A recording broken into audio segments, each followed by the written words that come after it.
भी तो बरसों ताकि उस डफर को पता चले कि मैं उसका यहाँ वेट कर रही हूँ। ठीक है, हंसो, हंसते रहो। उससे कोई प्यार व्यार नहीं है। हाँ, अगर यहाँ आता तो शायद दोस्ती कर लेती। उसका बैड लक।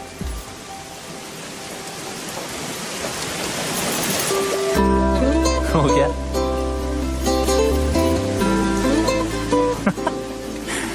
अब जरा मैं भी कुछ बादलों से बात कर लूं। तू बहुत आगे जाए।